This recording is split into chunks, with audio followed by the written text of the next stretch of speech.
아예 맨 땅에서 다 그분들과의 협업으로 이루어진 게 아니라 그래도 어느 정도 바람이 불고 있었던 상태였다라는 좀 방증을 하나 남기고 싶어서.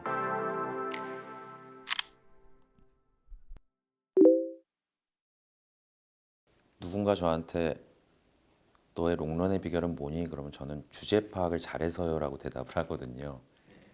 근데 한 번도 해외 진출에 대한 생각을 해본 적도 없었고 그냥 사석에서 농담으로 나는 해외에서 터지면 크게 터질 거야 뭐 이런 얘기만 했었는데 주로 제가 했던 역할은 국위선양을 하고 돌아오는 후배들 밥 사주고 술 사주는 역할이었었지 제가 뭐 생각도 해본 적이 없었고 저는 또 그냥 우리나라에서 제가 구축해 놓은 영역에 몹시 만족을 하고 지내고 있었던 때였기 때문에 이제 돌이켜 보면 되게 생각나는 순간들이 많은데 강남스타일이 처음 나올 당시에 아직도 기억이 나는 대화가 저희 직원분이 저한테 형 이거 비디오 유튜브에 좀 올리겠습니다.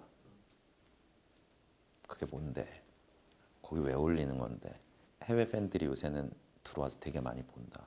이제 제가 그 당시 소속사가 YG였었으니까 그건 빅뱅 21이지. 나는 해외에서 아무도 모르고 걔네가 내 걸 왜 보냐. 쓸데없는 짓 하지 말자. 애쓰는 것 같아 보이면 안 되는 연차의 가수다 나는. 난 그냥 내가 구축해놓은 기반대로 콘서트에 집중하고 이제 그 길로 난 가야지. 여기서 무슨 뭔 제4의 도약을 하려고 뭐 이렇게 뭘 기웃기웃거리냐. 싫다. 그래서 이 친구랑 저랑 굉장히 설전을 했었던 기억이 있어요. 그래도 올리자. 그래서 맘대로 해서 올렸고 그리고 그 당시 또 회사에서 트위터를 하자, 페이스북을 하자, SNS를 하나도 안 하고 있었으니까 그거 왜 해야 되냐. 지금 유튜브에서 뮤직비디오 분위기가 너무 좋으니까 그걸 좀 이렇게 퍼다 나르고 쉐어도 하고 해외 사람들하고 좀 소통을 해달라. 영어도 할 줄 알지 않느냐. 뭐 그렇게 다 좀 저는 그 정도로 아예 아무런 정보도 지식도 의지도 없었어요. 투애니원 팬들이 굉장히 많이 서포트를 그 당시에 해줬었고 빅뱅 팬들도 그랬고 그랬는데 제가 아직도 기억에 남는 첫 장면이 브리트니 스피어스였어요. 브리트니 스피어스가 제 뮤직비디오를 트윗을 했다. 그 브리트니 스피어스. 와, 왜? 현실을 자각하는 시간이 굉장히 오래 걸렸었어요. 그 당시에. 뭐 누가 뭘 했다 그러면 에이. 그리고 그 SNS와 유튜브와 그런 국적이 상관없는 생태계가 존재한다는 것 자체를 잘 몰랐었기 때문에 그러면 그 사람들이 내 뮤직비디오를 그렇게 한 거는 무슨 의미인지도 솔직히 처음에 잘 몰랐었고 강남스타일 나오고 한 달 안짝이었던 것 같은데 굉장히 지금 생각해 보면 엄청 빨리 연락이 왔던 거죠. 아직도 기억이 남는 게 처음 전화가 와서 어떻게 번호를 알았는지 직접 전화가 왔었어요. 2000년도 이후로는 영어를 써본 적이 없으니까 누가 갑자기 전화 와서 영어를 막 하는데 저스틴 비버 제작자라고 정말 농담이 아니고 제가 그 사람한테 처음 했던 얘기가 저도 참 웃기죠. 외국인이 장난 전화를 걸 일은 없잖아요, 잘. 근데 이제 그냥 단순 장난 전화로 생각을 하고 네가 저스틴 비버 제작자면 난 저스틴 비버다 제가 그랬어요.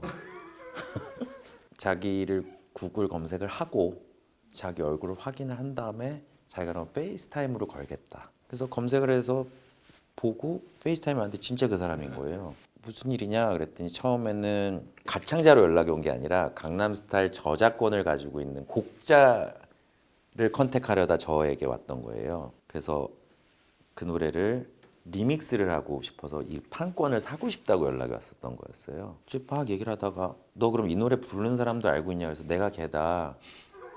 그랬더니 이제 뭐 너 영어도 할 줄 아네? 뭐 어쩌고 하다가 그러면 너가 그 뮤직비디오에 나오는 그 춤추는 그 통통이냐?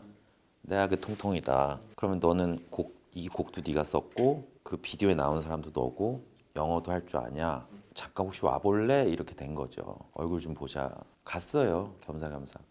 뭐 그때만 해도 대단한 포부를 가지고 갔던 것도 아니었고. 그리고 이제 이 사람도 처음에 저랑 통화를 하는데 제가 좀 재밌었나 봐요. 말을 하다 보니까. 뭐 저스틴 비버 제작자 난 저스틴 비버다 이거부터 좀 너무 웃겼나 봐요 그 사람이.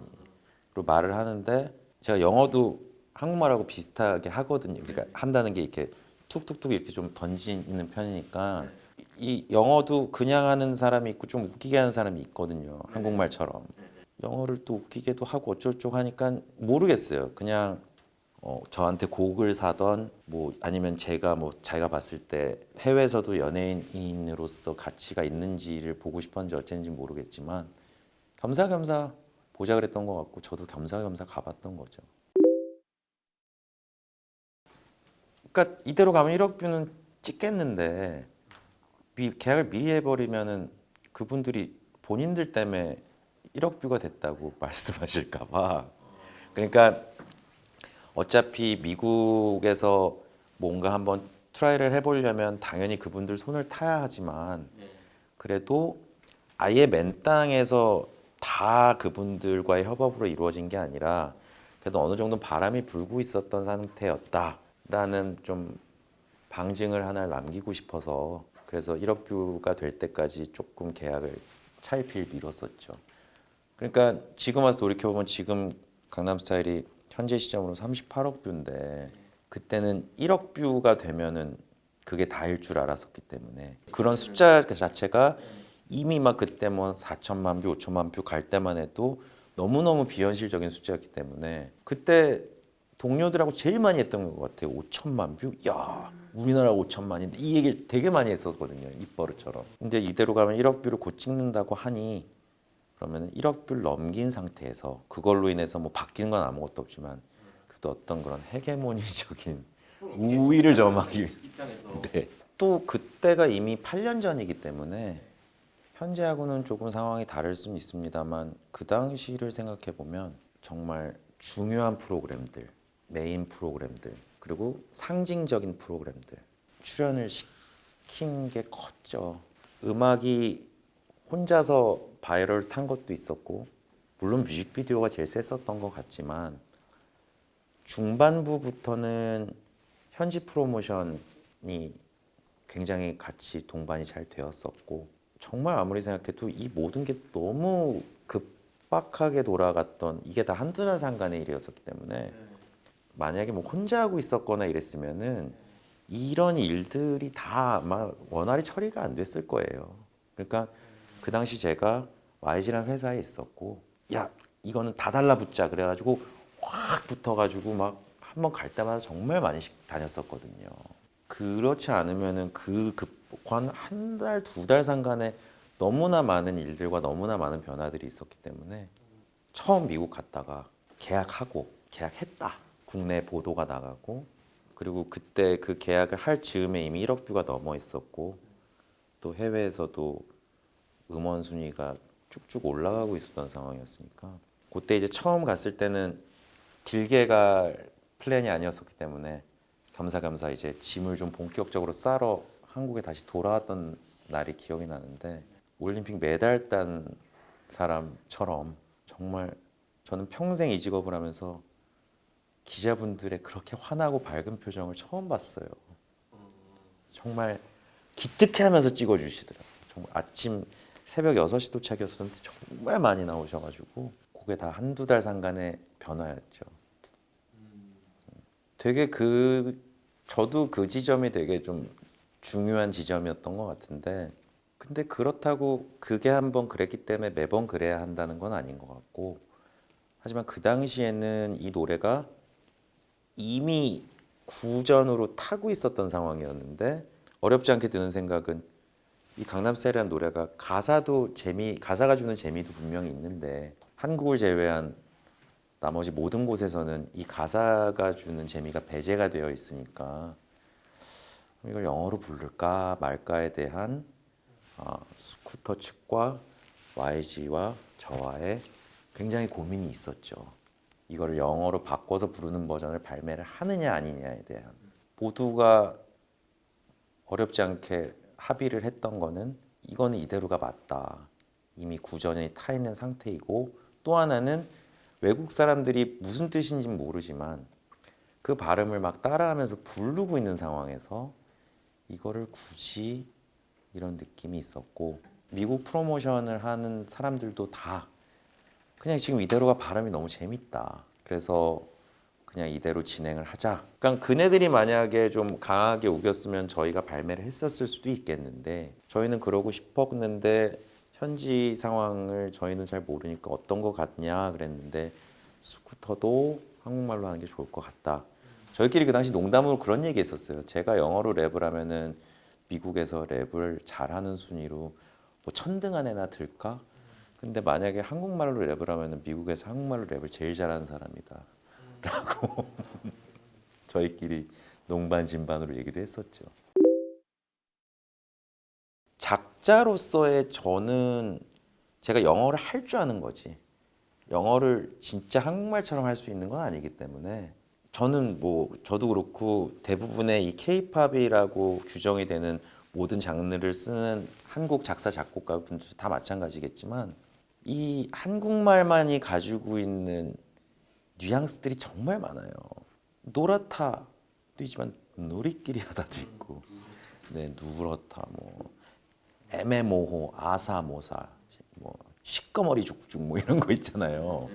그리고 이제 한국말이 그런 약간 뭐라 그래야 될까? 이게 합성어도 많고 중의어도 많고 그리고 발음은 된 발음이 많고 대체되기 쉽지도 않고 근데 그럼에도 불구하고 요즘은 이제 영어들을 워낙 많이 섞어 쓰니까 이게 뭐 모두에게 해당되는 얘기는 아니고 저 같은 경우는 한국말로 써야만 제가 전달하고 싶은 게 전달이 되는 것 같긴 해요. 저는 작사가로서의 저는 애석하지만 덜 전달이 되는 부분이 당연히 있겠죠. 예. 아예 영어로 가창을 하거나 근데 이제 뭐 그럼에도 불구하고 뮤직비디오나 안무나 여러 가지 부대 장치들을 통해서 이 노래는 대략 이런 내용일 거야라고 추정을 하실 수는 있겠지만 해외 팬들이 이게 정확히 뭘 특정하는 건지는 근데 말씀 나누다 보니까 그런 생각도 좀 드네요. 그러니까 제가 하는 주 장르가 이제 댄스 음악일 텐데 그리고 K-팝이라고 불리우는 대부분의 장르도 댄스고 그냥 전반적으로 댄스라는 노래의 특성상 그리고 특히 요즘 시절의 댄스는 전 세계 어디를 막론하고 별 내용이 없어요 가사에. 심지어 EDM이라는 장르는 가사 없이도 전 세계인들을 열광시키기도 하잖아요. 그러니까 이 비트감과 여기서 굳이 대단한 메시지를 바라지는 않으실 수도 있어요. 근데 제가 작품자로서 한국 시장에서 가지고 있던 몇 안 되는 경쟁력 중에 하나가 댄스 가수치고 참 사연이 많거든요, 제 노래는. 그래서 그게 좀 전달을 안 됐을 때 좀 아쉬운 면은 있었지만 거기서 뭐 구구절절히 뭐 하나 꼭 말을 하려고 애를 썼었기 때문에 하지만 전체적으로 본다면 가사가 뭔 대단히 딥한 뭔가를 전해야 하는 상황은 아니기 때문에 저는 그 가사가 더 전달되고 덜 전달되고가 케이팝의 흥망성쇠에 이렇게 큰 비중은 아닌 것 같아요. 그냥 키워드가 중요한 거지. 화두. 그러니까 이 케이팝이 굉장히 입체적이어서 잘 된다고 저는 생각을 하거든요. 그게 EDM이라고 예를 들면 그냥 EDM인데 여기에 유년기를 포기한 정말 젊은 친구들이 정말 칼처럼 춤을 추면서 그 표정의 그런 액팅과 이런 것들을 다 하면서 뮤직비디오도 너무 멋지고 이게 그냥 단순히 음악, 단순히 춤, 뭐 단순히 뭐가 아니라 여러 가지들이 이렇게 유기적으로 물려서 굉장히 입체적이기 때문에 좀 국적을 불문하고 선호도가 생기지 않나 그런 생각을 해요. 단순히 저희 직업뿐만이 아니라 만약에 할 수만 있다면 살면서 굉장히 중요한 순간에 무기처럼 쓸 수 있는 거죠. 근데 저 같은 경우는 처음 미국 갔을 때 영어를 안 쓴 지 한 12년 만에 갑자기 막 라디오 생방 이런 데를 들어갔었거든요. 평소 대화보다 라디오 생방 특히 뭐 예를 들어서 텐션이 되게 높은 라디오 생방 뭐 예를 들면 우리나라 치면 붐이라고 치면 한국어를 3년 한 외국인이 12년 만에 한국에 와서 갑자기 붐 라디오의 생방으로 들어가면은 이 친구 한국말 하기 얼마나 힘들겠어요. 그래서 저도 마음 같아서는 너무너무 통역하시는 분하고 같이 일자리를 가고 싶었었는데 그냥 그 당시에 제가 그 뮤직비디오를 통해서 구축해놨던 캐릭터나 이런 것들이 힘들고 고통스럽긴 하겠지만 떠듬떠듬이라도 좀 직소통을 하는 느낌을 주면은 훨씬 더 좀 열광의 포인트가 되지 않을까라는 생각이 있었고, 그래서 처음 갔을 때는 질문을 막 빠른 호흡으로 5-6개씩 하는 분들도 많았었으니까 그냥 문장 끝만 계속 집중해서 들었던 것 같아요. 동문서답만 하지 말자라는 마음으로 이렇게 묻는 거에 물음표 바로 앞에 단어만 계속 안 놓치려고 애를 썼던 것 같아요. 근데 하나 다행이었던 건 제가 진출했었을 당시 이미 한국에서 가수 활동을 12년째 하고 있었던 사람이었기 때문에 내용이 대동소이하거든요. 저 새 데뷔했을 때 질문하고 거의 같았었거든요. 그 주문 어쩌다 주게 된 거냐 뭐 다 똑같았어요. 그 뭐 이름은 왜 싸이야? 정말 새 때 받았던 질문하고 거의 흡사했었기 때문에 그냥 미루어 짐작해서 찍어서 대답한 것들도 많았어요. 그러니까 쇼나 무대나 다 통틀어서 제가 제일 강렬했던 건 딱 2가지의 무대였던 것 같은데, 하나는 파리 에펠탑 앞에서 플래시몹을 했을 때 그때는 정말 놀랐었고요. 이미 해외에서 흥행이 굉장히 잘 되고 있던 상황이었음에도 불구하고 절경 보면은 내 눈으로 봐도 안 믿어지는 절경들 있잖아요. 에펠탑 앞에 한 평일날 대낮에 한 3만 명 있는 거죠. 저를 보겠다고 파리에서. 그러니까 잘 되고 있는 건 알겠는데 그래도 이건 봐도 잘 안 믿기는 광경이었었던 기억이 있고, MC 해머와 같이 출연했었던 시상식, 아메리칸 뮤직 어워즈 시상식, 그 공연이 다 끝나고 장내에 계신 모두가 다 기립박수를 쳐주셨었고,